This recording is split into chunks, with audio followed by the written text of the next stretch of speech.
Assalamualaikum warahmatullahi wabarakatuh. Alhamdulillahi rabbil alamin. Allahumma salli ala sayyidina Muhammad wa ala alihi wa sahbihi ajma'in, amma ba'd. Para pecinta Al-Quran, pada kesempatan kali ini insyaallah kita akan sama-sama belajar memperbaiki bacaan surah Al-Fatihah.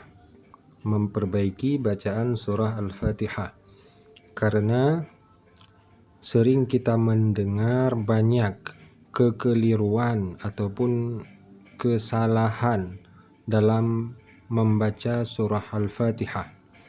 Padahal surah Al-Fatihah wajib kita membacanya dengan benar, memelihara hurufnya, memelihara tasydidnya, memelihara madnya, memelihara kalimatnya. Karena surah Al-Fatihah termasuk salah satu dari rukun sembahyang.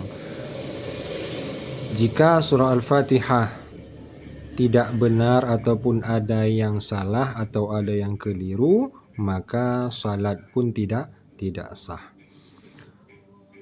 Lanjut pada ayat yang ke-5. Nah, di sini juga termasuk salah satu dari satu ayat dari surah Al-Fatihah yang sangat banyak kekeliruannya saat kita mendengar orang membacanya. Di mana saja letak kekeliruannya? Pertama, coba kita dengar. Di sini tulisannya iyyaka. Kesalahan yang kita dengar orang membacanya, ya ini tidak ditekankan di tasydidnya. Iyyaka na'budu. Sedangkan di sini ya bertasydid karena undang-undang huruf bertasydid disunnahkan untuk ditekan saat dibaca. Iya. Bisa dimengerti? Iya. Coba kita bedakan yang ditekan dengan tidak. Iyyaka na'budu. Yang satu lagi, iyyaka na'budu. Jelas? Satu. Itu yang pertama, ya bertasydid disunnahkan ditekan saat dibaca. Yang kedua, di depan huruf ya ini ada alif mad. Berarti kita membaca ya mesti panjang, satu alif dua harkat. Bagaimana cara membacanya? Dia kita tekan karena tasydid, dan di alif pun kita berhenti sebentar ataupun panjang sedikit karena alif mad. Iyyaka. Jangan sampai iyyaka salah. Benar pada tasydid ya, tapi tidak benar pada alif mad di depan huruf ya. Baik, yang benar iya. Setelah ditasydidkan ya dipanjangkan sedikit. Yang ketiga yaitu huruf kaf. Ini huruf kaf dibaca tipis. Bagaimana cara membaca huruf kaf? Kita bisa melihat di sini.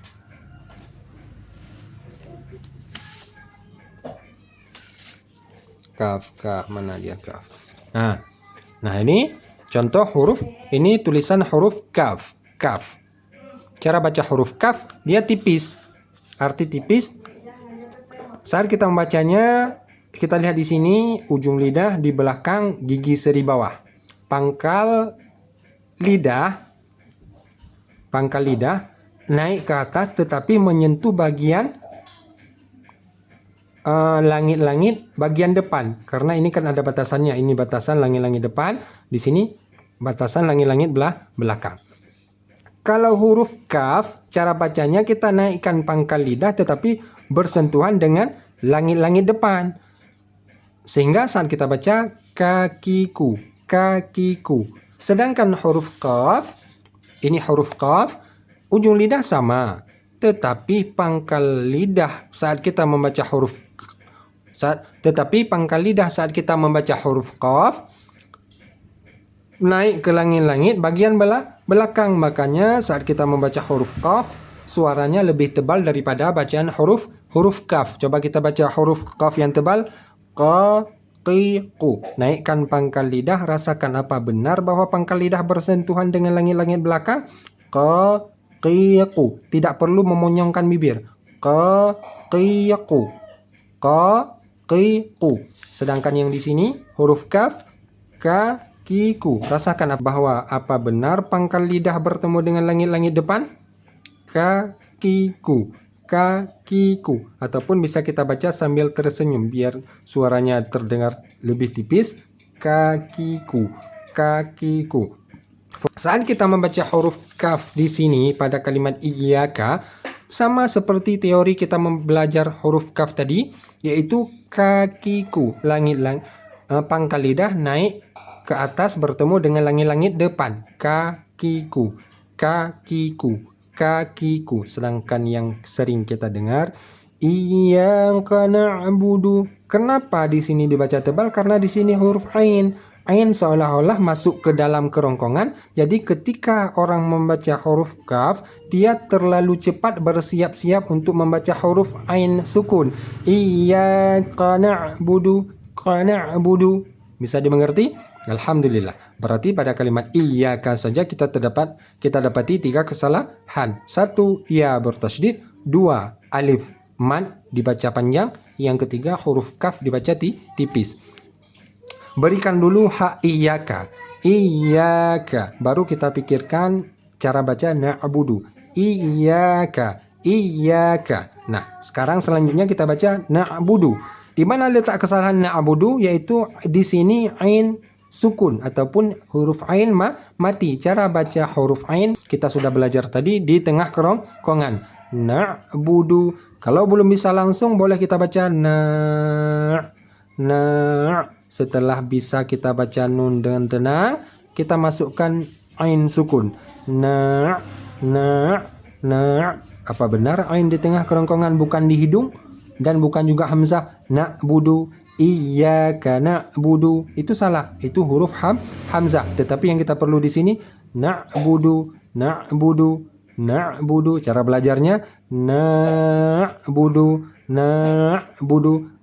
Ketika kita sudah bisa membaca ain sukun dengan benar, baru kita baca kalimat ini saja. Kita perbaiki dulu.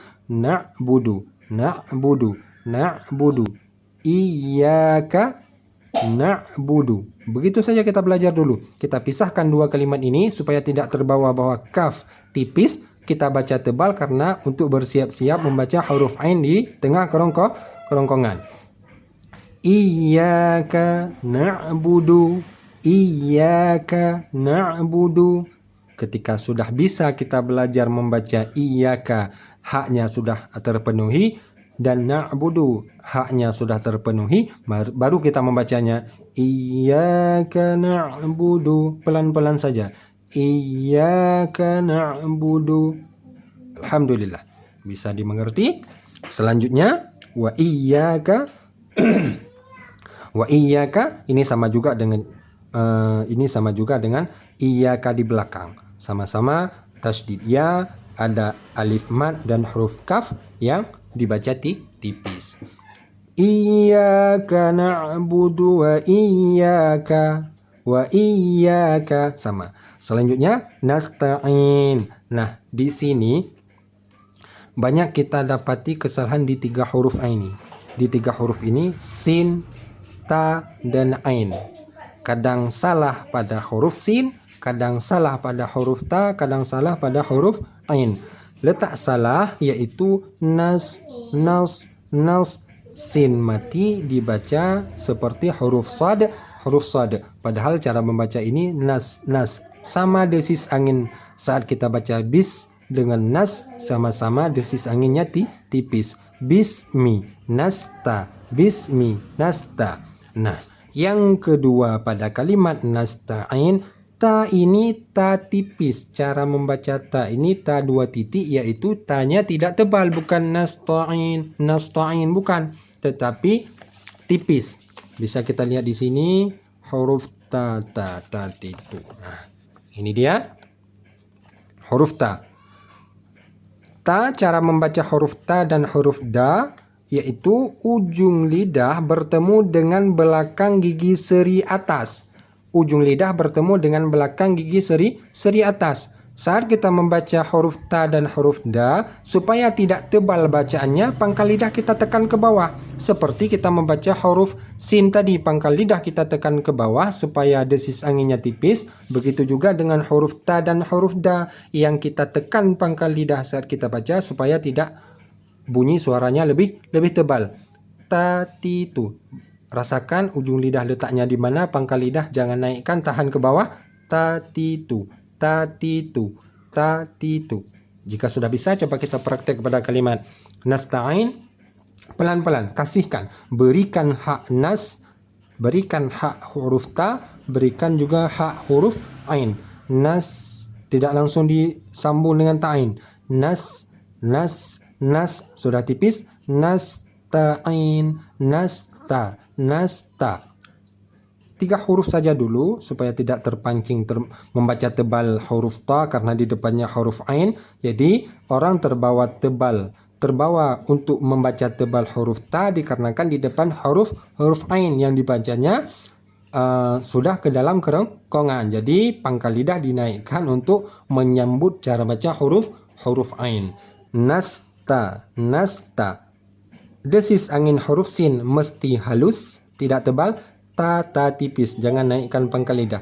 Nasta, nasta, nasta, nasta, nasta, titu, nasta, titu, nasta'in, nasta'in. Ini huruf ain, cara bacanya bukan di hidung dan bukan di pangkal tetapi di tengah kerongkongan. Nasta'in. Bagaimana bacaan yang salah? Nasta'in, nasta'in. Itu sudah di hidung. Ingat, cara perbaikinya per huruf. Setiap satu huruf berikan haknya sepenuhnya. Jika memang sudah terbiasa, sudah benar dalam hak satu huruf di belakang, baru kita tambah huruf yang di depan sesuai haknya. Sudah coba kita praktekkan pada anak-anak kita di rumah. Setiap satu kalimat, jika terdapat salah satu dari huruf kalimat tersebut ada yang tidak bisa dibaca ataupun susah, maka kita perbaiki satu persatu. Seperti di sini, sin, cara baca desisnya bagaimana, pelajari itu, benarkan itu dulu. Kalau memang sudah bisa, baru kita gabung dengan huruf ta. Jika itu juga sudah bisa, kita gabungkan bertiga. Jika bertiga ini sudah pas, kita gabungkan, masukkan huruf yang satunya lagi. Nasta'in. Iyyaka na'budu wa iyyaka nasta'in. Alhamdulillah. Sudah sampai pada ayat yang kelima.